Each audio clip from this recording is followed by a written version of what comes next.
Tapi mengapa umat Islam tak jelas? Sebab mereka tak faham. Umat Islam ramai keliru, tak jelas. Padahal Allah kata ayat ni jelas. Mengapa kita tak jelas? Sebab kita tak faham. Tapi bila kita faham, kita jelas. Dia macam cahaya. Tak keliru dah. Keliru tu kegelapan, jahil tu kegelapan, fasik itu kegelapan. Datang Quran, dia cahaya. Dia beri cahaya baru pada kita, insya-Allah. Dan sesungguhnya Allah penyantun lagi maha penyayang. Bila Allah berikan Quran pada kita, dia tutup dengan mengatakan dia penyantun, penyayang. Sebab dia sayang pada kita lah dia berikan Quran dalam bahasa yang kita boleh faham. Formula hidupnya jelas. Tak ada guna bahasa-bahasa yang pelik. Kamu jika nak sampai ke makam tinggi, pergilah ke bintang Zuhrah. Tak ada bahasa macam itu. Kejarlah bintang kejora. Tak ada macam itu. Tak ada. Tak macam orang sedang bercinta kan. Jika kamu pergi ke bintang kejora, kamu kejar. Allah pergi kot yang pun tak boleh kejar. Dia menipu wanita hidup-hidup. Pembohong besar. Bahasa Quran bukan begitu. Dia bahasa praktikal, jelas. Illal ladzina amanu wa amilus solihat. Nak sampai pada Allah, beriman dan amal soleh. Falahum ajrun ghairu mamnun. Balasan bagimu tanpa henti, tanpa putus. Clear. Iman berkaitan dengan sebuah kepercayaan, amal berkaitan dengan benda yang kita kena buat. Jelas. Roh ada, jasad pun ada tuntutannya. Oleh dua-dua itu dilakukan serentak dengan Quran dan Sunnah. Boom, dia klik dengan cantik. Mudah. Maka itulah yang dimaksudkan dengan ayat nombor 9. Sebab itu kita bersyukur. Dari masa ke semasa kita bersyukur. Kita kata Alhamdulillah, Alhamdulillah. Sebab Allah masih izinkan kita setiap ahad ini mengkaji ayatin bayinat. Setiap ahad Allah izinkan kita sihat untuk duduk seketika. Kita sedang membersihkan kepercayaan kita, membersihkan minda kita seketika. Seminggu 2 jam, seketika. Tapi berbaloi. Kesannya kita harapkan impaknya kuat. Kita nak basuh diri kita, nak mandikan diri kita dengan wahyu, dengan ayatin bayyinat, ayat-ayat yang jelas, supaya kita harapkan ayat yang kita baca 5-6 ayat ini mengeluarkan kita dari kegelapan kepada cahaya. Itu doa kita. Doa kita itu. Doa saya juga itu. Keluarkan aku dari kegelapan pada cahaya, ya Allah. Semoga bila aku bertemu denganmu, bertemu dalam cahaya, bukan dalam kegelapan. Itu doa kita bersama tu. 5-6 ayat yang kita pelajari, 5-6 ayat cahaya. Semoga cahaya ini dalam masa seminggu akan terus memberi sinaran pada hidup kita, sebelum kita tambah lagi pada cahaya yang lain, dan akhirnya dia meningkat dari masa ke semasa sehingga akhirnya hidup kita bercahaya. Dan bila kita bercahaya, di samping ia menyeluhi kita, insya-Allah dia juga bakal menyeluhi orang lain. Cahaya itu sinarannya juga membantu orang lain akhirnya. Bila orang bermasalah, kita kata jangan bimbang, Quran mengatakan begini-begini. Cahaya itu alhamdulillah bukan sahaja untuk kita, orang lain pun dapat faedah cahaya itu. Sebab dia cahaya yang girang gemilang. Itulah Al-Quran. Dan kemudian terus kita masuk ke ayat nombor 10. Dan mengapa kamu tidak mau menafkahkan sebagian harta benda pada jalan Allah? Ada manusia bakhil, tak nak menafkahkan harta pada jalan Allah. Jika sekadar menafkahkan harta, mungkin setengah orang boleh buat.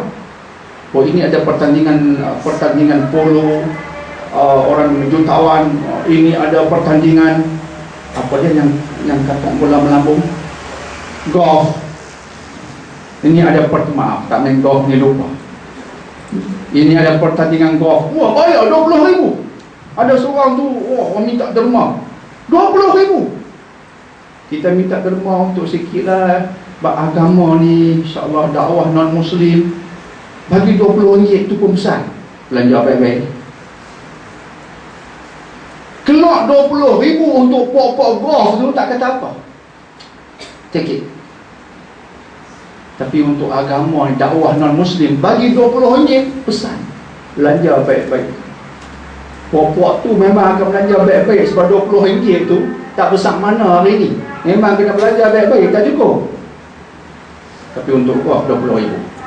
Sebab itu Allah mengatakan, mengapa kamu tak nak belanjakan pada jalan Allah? Mengapa derma tu terbabas pergi ke lain banyak? Pada jalan Allah tu tak seberapa. Sebut agama demi agama, derma untuk agama ni, buat lihat. Sebab derma untuk agama tak nampak pulangan. Itu cabaran ni. Itu dalam ayat berikut. Tapi jika derma pada orang besar yang nak main golf, orang besar tu dia, jika dia turunkan tanda tangan, dapat tender. Jika dia turunkan tanda tangan, dapat tender. Dia minta derma. Dia orang penting, pemberi tender.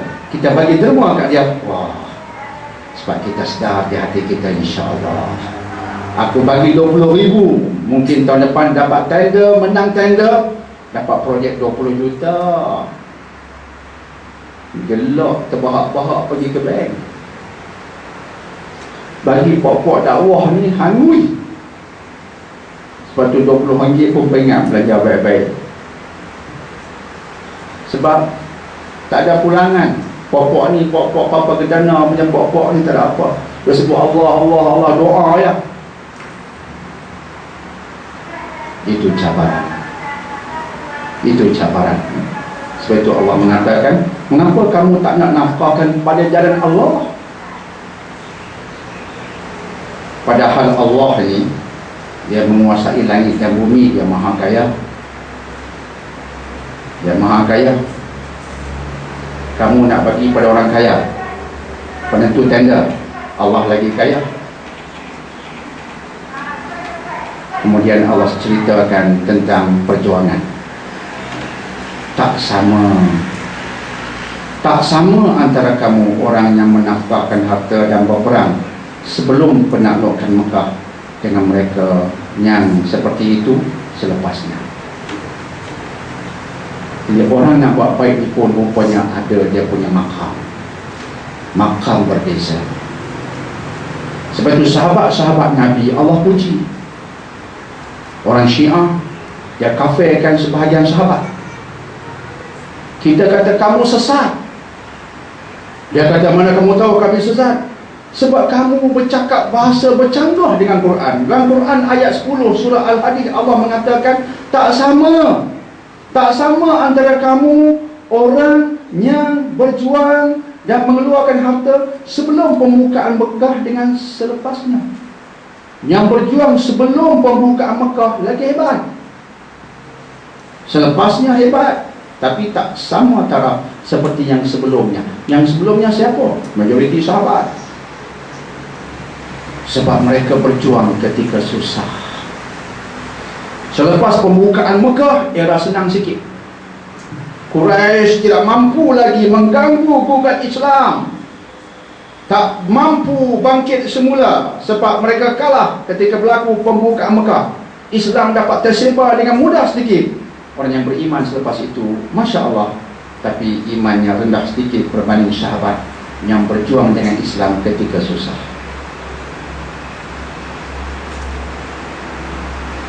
Jadi ada perbezaan orang yang berjuang ketika senang dan berjuang ketika susah. Hari ini kita mengatakan perjuangan Islam ini seperti perjuangan yang asal, walaupun tak sama taraf dengan sahabat. Sebab Islam belum tertegak cara yang sebenarnya. Perjuangan kita ini perjuangan di musim susah. Kita nak buat benda baik sikit, ramai nak mengata. Tapi jika kita berani terjun di saat susah ini, iman itulah iman yang benar-benar Allah hargai. Ada orang tunggu, hampa buat, bila hampa dah menang bagi tahu aku.